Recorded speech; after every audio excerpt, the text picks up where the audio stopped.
Okay, Genesis chapter 9. Then God blessed Noah and his sons, saying to them, "Be fruitful and increase in number, and fill the earth. The fear and dread of you will fall upon all the beasts of the earth, and all the birds of the air, upon every creature that moves along the ground, and upon all the fish of the sea. They are given into your hands. Everything that lives and moves will be food for you. Just as I gave you the green plants, I now give you everything." Okay, so there's two really big things happening in this very first paragraph. God blessed them. He said, "Be fruitful, multiply." But then he says, "The fear and dread of you will fall upon all the beasts of the earth and all the birds of the air, upon every creature that moves along the ground, and upon all the fish of the sea." Okay, so he gives the same list pretty much they gave before about Noah's Ark, only this time he throws in the fish of the sea. And he says, "The fear and dread of you will be on them. They will have a fear of man, of humans." And so we find that's true, don't we? That animals often do fear us. They tend to go away from us rather than come towards us, usually. Just like usually the snake bites our heel, but not always. Okay, I mean, if that weren't the case, wouldn't we be a part of their food chain on a regular basis? But we're not. We're not the part of any animal's food chain. I mean, there might be an occasional human eaten, but we're not a part of their food chain. We're not a regular, normal part. Okay. And the other important thing in this paragraph is that in verse 3 he says, "Everything that lives and moves will be food for you. Just as I gave you the green plants, I now give you everything." So now before we weren't sure whether or not they were eating the animals, because there was that question with the sacrifice that Abel had made, that where he gave the fat to the Lord, so we figured an animal had to be killed, but we didn't know if they were eating that animal. It appears as if they didn't. It appears as if first they had fruit in the Garden of Eden, then they had vegetables when they were thrown out of the Garden of Eden, and it sounds as if now they're allowed to eat meat as well. "Everything that lives and moves will be food for you. Just as I gave you the green plants, I now give you everything."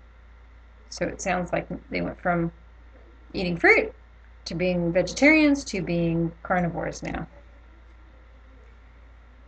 Verse 4. "But you must not eat meat that has its lifeblood still in it.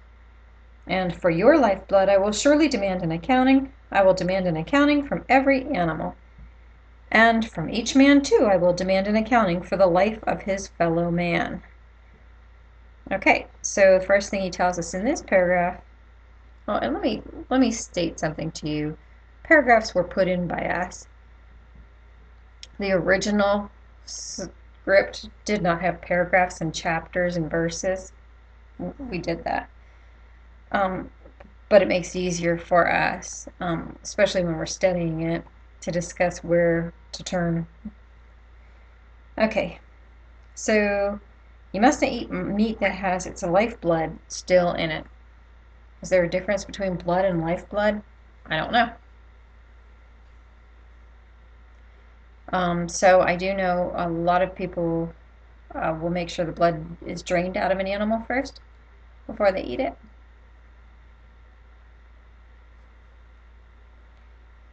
"And for your lifeblood I will surely demand an accounting. I will demand an accounting from every animal.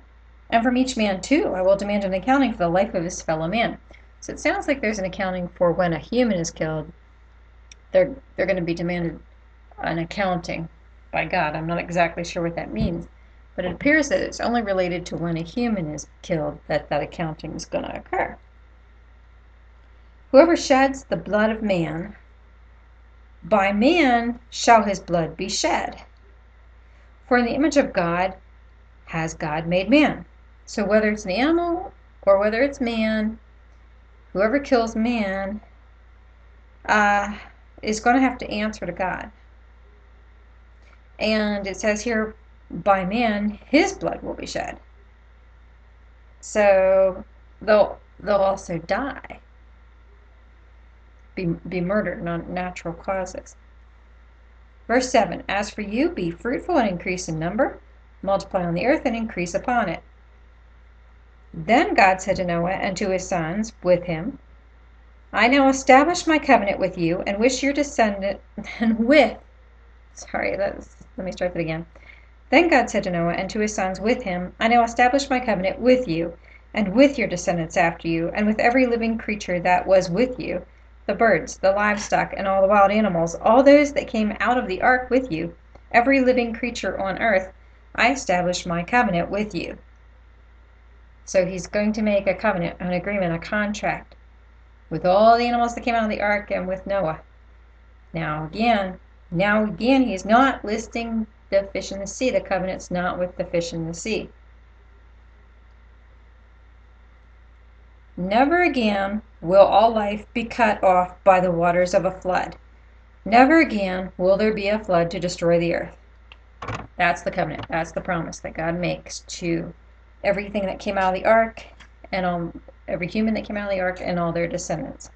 That he will never again will all life be cut off by the waters of a flood. Never again will there be a flood to destroy the earth. Okay, he can use other means, but he's not going to do it by flood. Verse 12, and God said, this is the sign of the covenant I'm making between me and you and every living creature with you, a covenant for all generations to come, for everybody. Verse 13, I have set my rainbow in the clouds, and it will be the sign of the covenant between me and the earth. Whenever I bring clouds over the earth and the rainbow appears in the clouds, I will remember my covenant between me and you and all living creatures of every kind. So the rainbow is going to be a reminder. Never again will the waters become a flood to destroy all life. Whenever the rainbow appears in the clouds, I will see it and remember the everlasting covenant between God and all living creatures of every kind on the earth. Verse 17, so God said to Noah, this is the sign of the covenant I have established between me and all life on the earth. Verse 18, the sons of Noah who came out of the ark were Shem, Ham, and Japheth. Makes sense, it's the same sons that went in. Ham was the father of Canaan. Well, that's interesting that they say that. Do you suppose Canaan was born on the ark? Why would it mention that right there?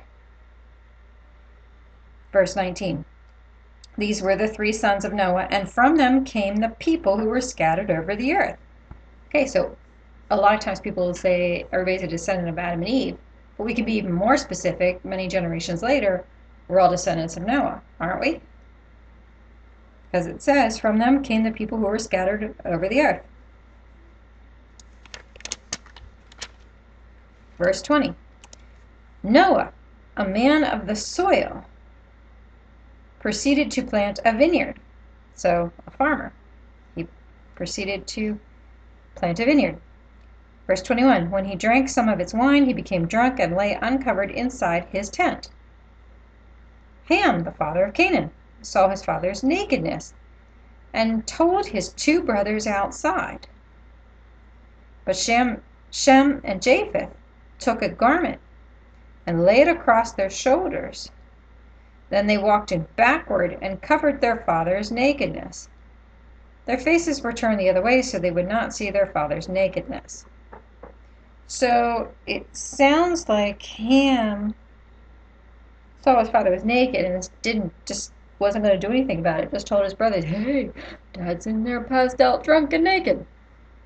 Well, when the other two brothers, Shem and Japheth, heard about it, they took like a garment or a cloth or a rug or something, held it on their shoulders, walked in backwards so that this blanket or rug or garment or whatever would fall down onto their dad so he wouldn't be naked.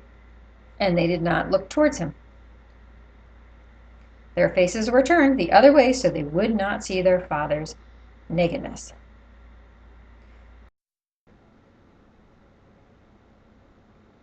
Okay, when Noah awoke from his wine and found out what his youngest son had done to him, he said, "Cursed be Canaan."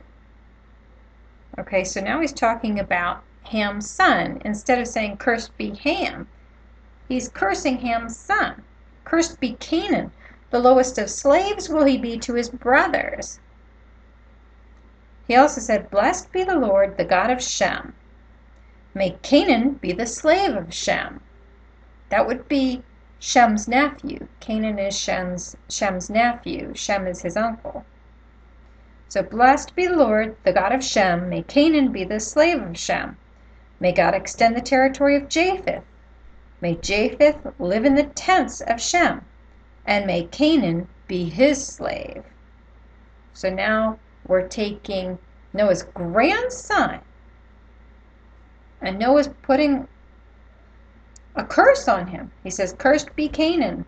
And this curse is that Canaan will be a slave to Shem and to Japheth. And this sounds to me like a long-term thing, like the descendants. I'm guessing here that the descendants of Canaan will be slaves to the descendants of Shem and to the descendants of Japheth. But it doesn't say that. Okay, I'm just saying that's the kind of feeling I'm getting here, but it doesn't say that. So we can't say absolutely that's correct. Okay, verse 28, after the flood, Noah lived 350 years. Altogether, Noah lived 950 years, and then he died.